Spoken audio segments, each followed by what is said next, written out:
Helvetic Talk, c'est le projet qui consiste à revisiter le folklore suisse parce que, en fait, je trouvais, parce que ça faisait plusieurs années que j'avais envie de montrer à quel point notre pays était riche en légendes, en contes, en folklore. Et du coup, je me suis dit, en tant qu'artiste, je cherchais un projet pour mettre justement en avant cette culture. Et justement, en rencontrant Naomi et Fabien, parce qu'à la base, je voulais faire avec eux une revisite des classiques de la pop culture, mais comme on n'a pas les licences pour exploiter les personnages, on s'est dit pourquoi pas exploiter notre patrimoine culturel qui est la Suisse. Du coup, c'est comme ça qu'est venue l'idée de Helvetic Talk. Donc, Helvetic Talk, c'est quoi? L'idée, c'est qu'on a notre cher documentaliste qui on y reviendra après, justement, on a analysé et on a trouvé des légendes et des contes suisses. On a des illustrateurs qui ont justement redesigné ces légendes. Par exemple, là, typiquement, vous pouvez voir Guillaume Tell à l'écran. On a trouvé 9 illustrateurs, donc certains ils sont en charge de plusieurs designs, d'autres d'un seul.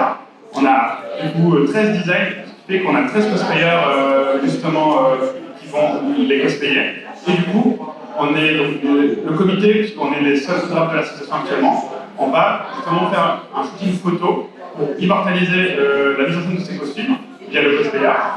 Et ensuite, à la fin de tout ça, on va pouvoir faire un livre photo et aussi une exposition en Suisse. Donc on a prévu la gestion de projet sur 2 à 3 ans, mais je vais vous expliquer après le déroulement précis.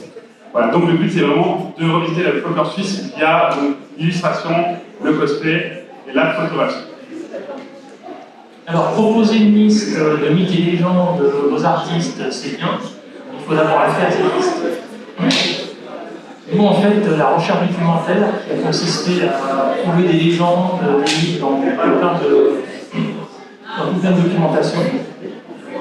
Mais avant de faire ça, il fallait d'abord bien définir le projet, qu'on soit sur les longueurs d'onde, pour avoir les mêmes objectifs, et surtout pouvoir proposer un petit prototype pour voir si ça allait. Parce que c'est pas 15 minutes avant le produit final, on se rend compte que ça n'allait pas. Alors au niveau de la recherche, personnellement, j'ai été sur plusieurs sources, des catalogues pour trouver des livres, des encyclopédies pour des articles.